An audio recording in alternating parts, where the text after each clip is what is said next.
오늘은 새로운 종목에 대해서 한번 얘기를 해볼 건데 원장님이 토보님하고 촬영했을 때 앞으로 성장할 것 같은 테마가 반도체랑 바이오였잖아요. 바이오에 있으신 분으로서 관련된 주식을 한번 정형외과적으로 관련된 회사가 있어서 메디포스트라고. 일단 원장님 수익률부터 한번 볼까요? 저요? 저 지금 산지 얼마 안 돼서 마이너스 4%네.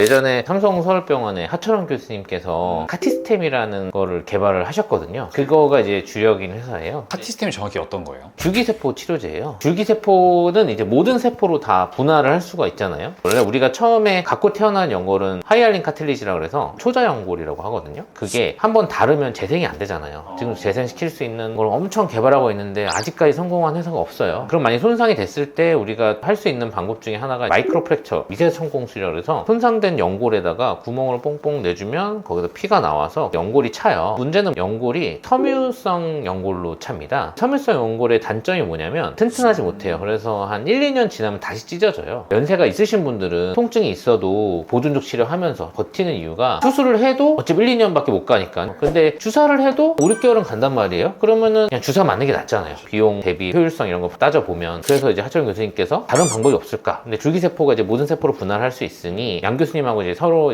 의견을 맞춰보신 것 같아요. 거기가 이제 제대를 은행 사업을 하거든요. 태어났을 때 탯줄을 보관해 놨다가 그 애가 컸을 때 혹시 유전병 같은 게 생기면은 거기에 있는 세포를 이용해서 치료할 수 있는 제대를 은행 사업을 하고 계셨거든요. 근데 이제 탯줄이 다들 아시겠지만 대부분 버려져요. 버려지는 거를 산모의 동의를 받고 그걸로 줄기세포 치료제를 만드는 걸 하는 거죠. 손상의 연골에다가 그 줄기세포하고 제대열의 줄기세포가 만나면 초자연골 세포로 분화될 걸로 기대를 하는 거죠. 그래서 실제로 수술 후에 섬유연골로만 돼 있으면 1, 2년이면 찢어서 없어져야 되잖아요. 5년 팔로우를 해봤는데 계속 남아 있었어요. 그래가지고 이거는 초자연골이 섞여 있다 이렇게 입증이 된 거죠. 이 메디포스트라는 회사는 큰 회사예요. 연매출 한 3, 400억은 하니까요. 우리나라 제대로 은행 중에는 1등이고 작은 회사는 아니죠. 그러면은 원장님 이 회사를 사게 된 이유는 뭐예요? 카티스템은 12년 시장 투자가 돼 있잖아요. 이게 사실 임상이 11년도에 끝났어요. 12년도에 국내에서 이제 판매가 되고 있고 국내에서도 연간 지금 4,000대 정도 하고 있습니다. 보험이 안 되다 보니까 좀 비싸요. 얼마 정도예요? 한 1,000만 원 좀 넘는 주사 한 걸로. 방에? 아, 주사가 아니에요. 이건 수술이에요. 연골 결손 부위에다가 구멍을 조금 크게 내서 카티스템을 심어줍니다. 사실 저는 12년도에도 좀 투자를 했었어요. 그 삼성에서 개발했던 게 있고 이제 그때 한 달을 좀 썼었는데 제가 보기엔 결과가 괜찮은 것 같아서 투자를 좀 했었는데 얘네가 원래 15년도에 미국 임상 1상을 시작을 했거든요. 그냥 뭐 저는 3상에서 결과가 좋았으니까 미국 임상도 좋을 것이다 라고 기대를 하고 투자를 했는데 15년도에 원래 팔로우업을 1년 뒤에 한다고 했는데 소식이 없는 거야. 16년, 17년이 돼도. 그냥 드랍된 거죠. 저도 잊고 지내고 있었는데 최근에 조금 관심을 가진 게 일본하고 미국 임상을 다시 한다는 거예요. 그래서 다시 산 거고 일본 임상 기대감으로 오른 것 같습니다. 제가 생각하기에는. 그래서 지금 일본 같은 경우가 1상 이상을 생략해줬어요. 왜냐면 우리 국내에서 이미 판매가 되고 있고 실제로 부작용이나 이런 거 없이 매년 수술이 일어나고 있으니까 4,000대씩 지금 3상을 진행하고 있고 올해 11월에 3상 결과가 나올 것 같아요. 만약 통과하면은 주가가 또 한번 네, 저도 사실 그래서 산 거고요. 근데 일본 3상이 시험군은 카티스템인데 대조군이 히알루론산이에요. 연골주사. 연골주사는 몇 달 안 못 가잖아요. 근데 얘는 수술이니까 오래 가잖아요. 그러니까 요거 결과는 제가 보기에는 무조건 3상은 통과할 것 같아요. 대조군이 좀 약간 약한 네, 약한 거죠. 근데 저렇게 실험을 해도 되나요? 중등도엔 치료법이 아직은 입증된 게 없으니까 코오롱 티슈진 있잖아요. 걔네는 물이랑 해요. 생리식염수. 대조군은 이제 얘네 플랜인데 일본 3상 끝나고 26년에 후생성에 이제 서미션 하고 인증이 한 1년 걸린대요. 근데 27년 걸리면 가격 설정해서 시작되는 건 28년도. 일본은 아마 보험가로 들어갈 걸로 지금 얘네가 기대를 하고 있더라고요. 우리는 비보험이잖아요. 일본은 보험으로 들어가면은 조금 더 싸게 들어갈 수 있으니까 저는 성공에 베팅을 한 거죠. 그리고 내년 상반기에 3상을 할 거예요. 미국에서도. 미국 3상이 한 2천억 든대요. 테스트 보는 데만. 그 미국 임상 돈이 많이 들어요. 그러니까 그때 15년도에 미국 임상을 포기했던 게 돈이 없어가지고 제가 보기엔 포기한 것 같습니다. 그래서 이번에 가능해진 이유가 이 메디포스트가 22년도에 사모펀드에서 인수를 해버렸어요. 그 양윤선 대표님이 자본 조달을 하면 지분이 점점 희석돼요. 그러면 경영권을 잃어버리니까 그것 때문에 투자를 못 받으신 게 있죠. 그래가지고 이제 임상 진행이 좀 어려웠는데 사모펀드 에서 들어온 돈으로 일본 임상을 한 거고 미국 임상을 하려고 이제 2,500억을 추가 투자를 받으려고 하고 있어요. 그래서 1,000억은 이 사모펀드 두 군데서 되고 1,500억은 다른 데서 투자를 받겠다 이런 기사를 냈거든요. 그래서 주가가 최근에 올랐었고 저도 그걸 보고 사실 샀다가 지금 물려 있습니다.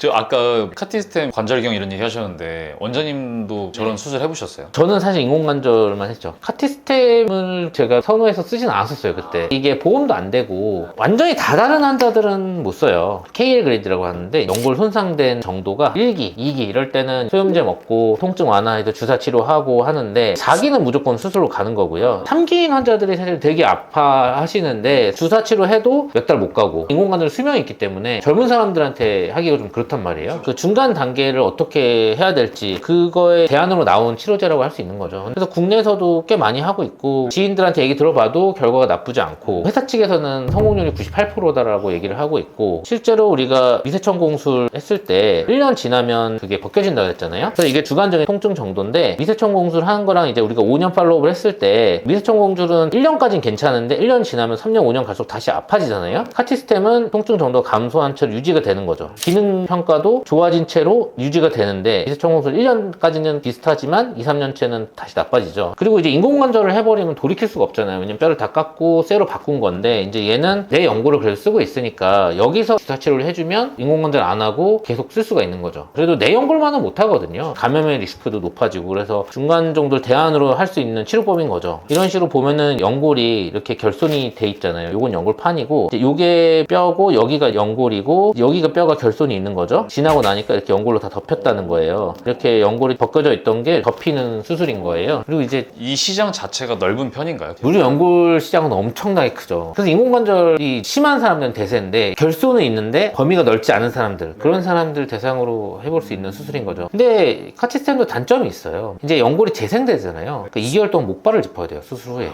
2개월 동안 일을 못하니까 쉽게 결정하기가 쉬운 수술은 아니에요. 물론 제품이 나왔을 때 얼마나 팔릴지는 애매하긴 한데 우리나라도 지금 4,000회 정도 하니까 일본은 고령 인구도 더 많고 좀 더 싸게 들어갈 수 있다고 치면 2만 회 정도를 예상하는 것 같아요. 매출은 많이 커질 수 있는 거죠. 이거보다 좋은 거는 딱히 없다고 생각이 드시는 건가요? 제가 보기에는 없는 것 같아요. 없기는 한데 얘도 한계가 있다. 왜냐면 수술이고 2개월 동안 다리를 못 쓰니까. 주사제는 사실 맞고 그냥 가면 되는 거잖아요. 통증이 심한 환자들이면 수술을 하겠지만 주사 맞고 약 먹고 통증이 좋아지는 분들이라면 굳이 수술까지는 안 갈 확률이 높겠죠. 메디포스트의 경쟁사는 없나요? 있어요. ACI라 그래가지고 환자의 그 연골세포를 좀 채취를 해가지고 그거를 배양을 해요. 그거를 다시 이식을 해주는 건데 이게 어려운 게 뭐냐면 이 연골세포가 뼈에 잘 안 붙어요. 이식이 잘 안 돼요. 결과가 아주 좋진 않습니다. 그래서 저는 ACI보다는 카티스템이 더 경쟁력이 있다고 생각합니다. 카티스템을 만든 회사가 메디포스트 말고는 크게 없어요. 그러니까 저도 근데 사실 이게 10년 동안 왜 안 나왔는지는 모르겠는데 줄기세포 채취해서 넣어주는 건데 어렵지 않을 것 같긴 하거든요.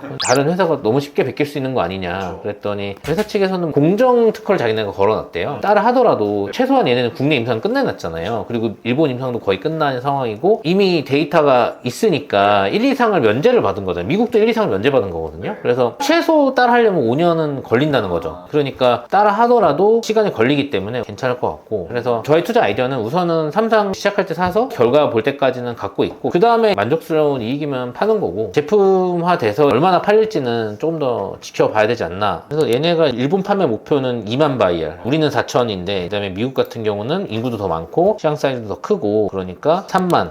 근데 가격대가 우리나라 뭐 10배 이렇게 받을 수 있으니까 매출이 엄청나게 오를 수 있는 거죠. 얘네가 미국 시장 공략을 위해서 이제 캐나다에 생산시설을 하나 인수를 했어요. 세포 치료되기 때문에 수출에 좀 한계가 있단 말이에요. 얘네 전략은 아예 캐나다에 줄기세포 치료제를 만들 수 있는 회사를 하나 인수를 했고 미국에 있는 제대은행에서 줄기세포를 사와서 여기서 배양해서 미국에 이제 임상할 것도 하고 임상이 끝나면 생산해서 미국 병원에 팔 것도 생산하는 거로 전략을 짜고 있어요. 사실 근데 메디포스트가 완전 적자 기업이에요. 영업이익이 적자가 엄청 심하잖아요. 근데 이거는 다 일본 임상하는데 돈이 들어간 거예요. 임상을 안 하면 사실 적자는 아니에요, 얘네가. 보통 바이오 회사들이 장기 투자하기가 어려운 이유가 임상하느라 돈을 자꾸 까먹으니까 투자하기가 어려운데 영업이익도 지금 반기 동안 320억 적자를 봤잖아요. 연구개발 비용이 340억이에요. 이제 요거를 연결로 안 보고 별도 포괄로 보면은 영업이익이 13억 흑자잖아요. 제대라섭은 흑자를 내고 있는데 일본 임상에서 지금 돈을 까먹고 있는 거고 미국 임상도 돈을 까먹을 거잖아요. 그럼 기존에 얘가 돈이 많지 않기 때문에 현금이 지금 2,500억을 투자를 또 새로 받아야 되는 거죠. 또 저는 개인적으로 미국 임상 성공 확률이 높다고 보기 때문에 몇 년간 장기 투자를 할 수 있는 토대가 마련이 되는 거라서 저는 괜찮을 것 같아요. 사실 이게 상용화가 될 때까지 아직 시간이 많이 남아있고 얼마나 이게 될지는 아직 좀 미지수기는 해요. 근데 우리나라에서 줄기세포 연골 재생으로는 최초로 만든 회사고 실제로 임상이 잘 돼서 판매가 많이 나서 수출도 많이 하고 웨어버리도 많이 할 수 있는 그런 회사가 탄생하기를 바라는 마음에서 공부해보고 말씀드려봤습니다. 네,